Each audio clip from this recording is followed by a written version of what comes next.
إنجليز وحن لنا أنت هذا كخص بنانين الديار هذا نقص كعصو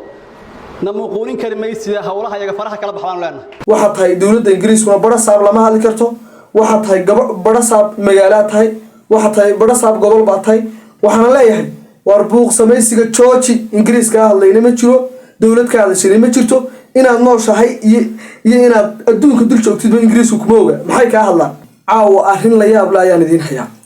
من كيف فردية حار فردية قدوميها مجالات اللاصعانات وصاح الله وحويري ويكوالين وحكول هذين إنجليز كلا هذا عقلية بلا آدنك يدك هرشوجها اللغة دقي مركا أونا كحشانين سلنا كروس كهلا وحوي يتوز مالس كسوي استاجي أيوة دولة إنجليز كوحنا لا هاي أفارها يجها كبحوا يو أرماد دبلوماسية أي كوض حمر هكبحوا السلام عليكم ورحمة الله وبركاته وحوي عاو وحن ندور استاجي دونا لبا قضب marka hore waxaan ka codsanayaa inaad muuqaalkan sii share gareysid waayo waxa runta loogu sheegaya xaar firdhiye ayaa runta loogu sheegaya gudoomiyaha laascaanood ayaa runta loogu sheegaya bara saabka laascaanood ayaa runta loogu sheegaya waxa weey muuqaalkan sii share garee YouTube channel-kaygana intaad fadlan uradid reer Soomaaliland ma la hadlaya subscribe to soo saaro waka magacaasa ku qoran Cabdi Xakidaya ku qoran waxa weey karbaashkan waa karbaash xalaala sii share gareeya like tana saar like tu muhiimad badan bay muuqaalka u leedahay waxa weey dad badan oo jecel ma garanaysa in qadiyada Soomaaliland la difaaco ayuu gaaraya hadaad like saartid aad iyo aad bad maasan tahay caaw waxaan ku hadli doonaa firdhiye maalinta ka dambaysa waa adduunku waa ka soo xirmaya markii loo doortay gudoomiyaha ama bara saabka magaalada Laascaanood degmada Laascaanood markii waa kii xamar tagay muqdisho waa kii tagaydi waxa weeye xasan sheekh ayaa ka soo saxeexaya in maamul goboleed aynu nahay waa tii lagu yiri warniyo waxaad ka sheekeynaysaa nagu ma garanay deegaano SSC la yiraahdaana kama jiraan gobolada waqooyi iyo Soomaaliland wax SSC la yiraahdo kama jiraan hadii magaaladaadii aad culaad gelisay waxa weeye anagu waxba kuma hayne orado ma garanaysaa haddaan anagu wax ku qabanana askartii ku soo dhaawacmay adigu xaabada kaga dhigtay ayaanu ma garanaysaa ku daweynaa intaas aanu ku qabanana balagu wuu soo orday Laascaanood buu yimid waxa uu yiri aqoonsi baan xasan sheekh ka soo qaaday iyo Xamse Cabdi Barre oo ra'iisul wasaaraha kulaba kala duwan ma la yeeshay waa layna aqoonsaday waxa weeye aqoonsigan heer sare u maraya isna mooy jabtay isagoo niyad jab Soomaaliland uga dhigaya ayuu waxa ka dhaxiyay waxa weeye Soomaaliya halkay ka taagan tahay waanu naqaanaa waanu garanaa haddaba ma rabo inaan hadal badan ku daaliyo kaliya waxaan doonayaa inaad ila eegtiin muuqaal oo caawa hadlayay oo Ingiriis ugu hanjabay haddii aad diyaarada soo kicisiin war Ingiriisku meel uu Laascaanood ay ku taalo ma yaqaano balse waxa uu ogyahay in Soomaaliland imka colaadir gobolada bari ay ka jiraan wallahi billahi inuu garanay meel alla meel ay colaad kaga taalo Laascaanood waxa weey barta intaynaan hadalkiisa faahfaahin in yaroo noqon waa kay ila yareeyo Ingiriis waxaan leenahay intaadan ku khasbanaan inaad diyaarada nagu soo kiciso namuqulin kalimaysiya hawlaha yaga faraha kala baxaan leenahay waxaan ku leeyahay firdhiyow aqligaagu haduu xishoon waayay waxa weey maanta Ingiriis baa soo hadal qaato waxa tiri Ingiriiski waxa weey anagu arrimo siyaasadeed nagu haya war magaalada Laascaanood maxaa afar kun oo qof ku nool waxa weey danta ugu jirta maanta Ingiriis inuu ka hadlo adduunweynihii kale Mareykanka uu la tartamayay waxa weey danta ugu jirta maanta Ingiriis inuu ka hadlo maxay waxa weey Ingiriis ka hadlayna ma jiraan Ingiriis barta Laascaanood ka hadlay ama deegaanada aad sheegtay ma garanaysaa Laascaanood aad gudoomiyaha u tahay cid soo hadal qaaday ma jirto waxaan ku leeyahay buuq baad samaysanaysaa cid alla cid ka hadashay ma jirto waxa weey markii uu mashruuci yaraaye Axmed baan tagayaa shacabka ku madadaalinaysay dadka horjoogaha u tahay aad ku madadaalinaysay ka soo dhamaatay ruwaayadaas ka soo xirmatay ayaa tiraalkan maanta ku jirtay bal meesha istaagan taar baan ka wada doonaa waxaan ku leeyahay buuqa naga daad samaysanaysid waxa weey inaad xishootaa qurux badan dadkan aad wax u sheegaysid miyayna dadku dhaamahayn aqliyadoodii baad ku ciyaaraysaa waxa weeye dowlad aan warba adiga ka hayn inaad jirtiyo in kale inaad no ingiriiska inaad ka hadlaysid waxa weeye inaad nooshahay iyo inaad adduunka dul joogto warba kaama hayaan kolkaa waxaan ku leeyahay xisho cidna kaama hadlaso waxa tahay dowladda ingiriiskuna baro saab lama hadli karto waxa tahay baro saab magaala tahay waxa tahay baro saab gobol baa tahay kolkaa inaad xishootid ayaa kuu qurux badan haddii kala dee si aanad u xishoonayn madaxa usoo diiratay ayaan anaguna wejiga usoo diiran doonaa waxa weeye qodobkaa isaga halkaasaan kaga tegayaa waxaana leeyahay waar buuq samaysiga jooji ingiriiska ka hadlayna ma jiro dowlad ka hadashayna ma jirto inaad nooshahay iyo inaad adduunka dul joogtidba ingiriisku kuma oga maxay kaa hadlaan buuqa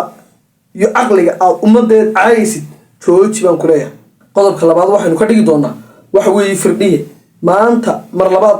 waxa uu ku farxay oo uu booqday oday 80 jira oo labadiisii wiil ku dhinteen laascaanood ayuu dareenkiisa ka ganacsanay waxaan ku leeyahay xaar firdhiyo waxa weeye maanta waxay maraysaa odayga weyn ee tacsida u taalo eenad wiilashiisii ka tacsiyadayn dadkii aad qarinaysay ayuu ku jira odaygaas wiilkii yaraa hargaantii darwiish ee toddobaadii ka hor ku dhintay yeyle weeyaan odaygan aan idiin soo sidaan waxa weeye odaygaa intuu u tegey umuu tacsiyadayn maxaad intaad u soo istaagto tacsida waad ka xishootaa dad inaad nooshahay in kale aan ku kala ogeyna afkaad ku taagaysaa ingiriis baad leedahay waxa weeye waxa kuu habboon intaad ingiriis afka ku taagaysid inaad saraakiishii raggii aad ku sheegtay kuu dhintay inaad u tacsiyadaysa ayaa if iyo aakhiraba kuu roon dadkaasaana ku og inaad nooshahay dadkaad guddoomiyaha u tahay ama baro saabka u tahay ama horjoogaha u tahay ayaa kuu og inaad nooshahay kolkaa waxaan ku leeyahay dadka odaygaa umaa tacsiyadayn maanta igu sawir iyo muuqaal baad ka duubatay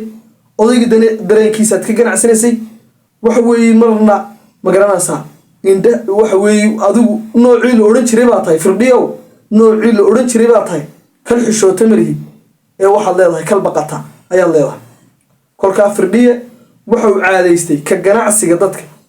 bal maanta durtaba intuu 2 meelood soo kala istaagay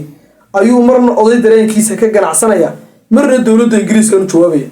dowladda ingiriisku miyay ku ogtahay inaad nooshahay in kale aad u jawaabtid waxana aad ka sheegtid miyay ku ogtahay jawaabtu goormay timaada marka lagu soo hadal qaado cid alla cid laascaanood ka hadashay ma garanaysaa ay dadka degan iyo cid alla cid adigu soo hadal qaaday iyo dowlad ku soo hadal qaaday iyo ummad ka warhaysa inaad nooshahay ma jirto waxaan ku leeyahay waxa kuu dana oo kuu faa'iido dadka aad xaabada ku guraysid odaygaas oo kale maanta ayaa roon inaad ma garanaysaa aad u tacsidaysid waxa weeye qodobka labaad aan ka hadlayay waxa uu yidhi xamse waa kan isagoo leh xamse cabdi barre ee ma garanaysaa mowqifka ingiriisku ka leeyahay laascaanood ha xaqiijiyo xamse cabdi barre kii ku xaqiijiyay muuna hayn ee ku yidhi dadkaasi wixii ku meelgaarkii sheegayeen iyaga ayaa ma garanaysaa iyaga ayaa qabsaday ee anagu 2 sano oo ma garanaysaa ku meelgaadhoon u magacoonay maba jirto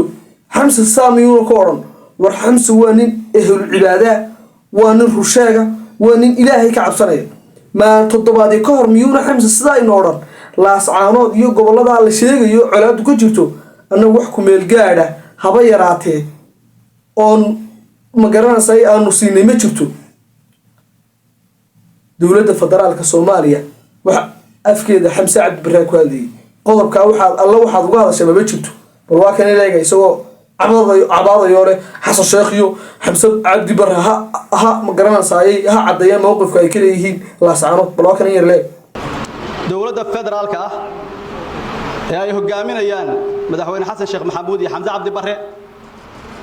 ha noo cadeeyaan mowqifkooda ku aadan dhaqdhaqaaqyada diblomaasiyadeed waxa weeye ummad dhagalo uma warramaysid dadka aqoon badan baad soo istaagaysaa ingiriiska uu jawaabaya oday baan ka ganacsanaya dareenkiisa waxa weeye dowladda federaalku waa cadeyso mowqifka soo digi shalayna lahaa SSC khaatimo wala soo waa ma garanaysaa waa la aqoonsaday kiina lahaa miyaanad ahayn xamar baa la aqoonsaday dowladda federaalku waxay uga baahnayd wayna aqoonsatay kiina lahaa miyaanad ahayn caqligaagu wasiirka arrimaha gudaha waraaqadu soo qorqoray kii lagu qanciyey miyaanad ahayn maanta inaad ka hadashid oo dadka caqliyadooda caydid waa kuwa ayaan daro laakiin aanu mid kuu faa'iidaan kuu sheegaya marka ugu horeyso buuq samaysiga iyo ingiriis baa iga hadlay aad dadka ugu sheekeynaysid jooji mar labaadka waxa kuu danaya kuu sheegaya Puntland xildhibaanadii kugu matali lahaa dooro 17 xildhibaan qor oo u gudbi Puntland taasaa kuu roon shacabka dhulbaantana waxa weeye waa shacab noocaas oo midhan baa ku guuray caqliyadoodu xagga daba u shaqeynayso ayaa ku guuray dhulbaante shacabka dhulbaante iyo dadka dhulbaante waa dad goba waxa weeye huwan iyo argagixiso iyo dad maankoodu xagga daba u shaqeeyo iyo ma garanaysaa dad Soomaaliland nacaybku adduunka dhaafinayo ayaa shacabkii soo dhex maray kolkaan waxaan ku leeyahay riwaayadan waa soo dhamaatay boqolaal jeer buu hadalkaagu iska daba imanayaa xisho oo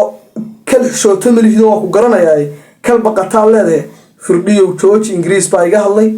jooji Xamse Cabdi Barriya ha cadeeyaan xasan sheekh ha cadeeyaan mowqifka ay laascaanood ka leeyihiin horay kuugu sheegano waxay ku yiraahdeen war waxa weeye dadkaas iyaga maamulku meelgaar iska sameystay waxa iyaga ka sheekeynaya Xamse Cabdi Barre saas ku yiri shalay baa tagtay xamar oo waxa lahayd waa la aqoonsaday war dadka ka xisho oo ilaahay ka xisho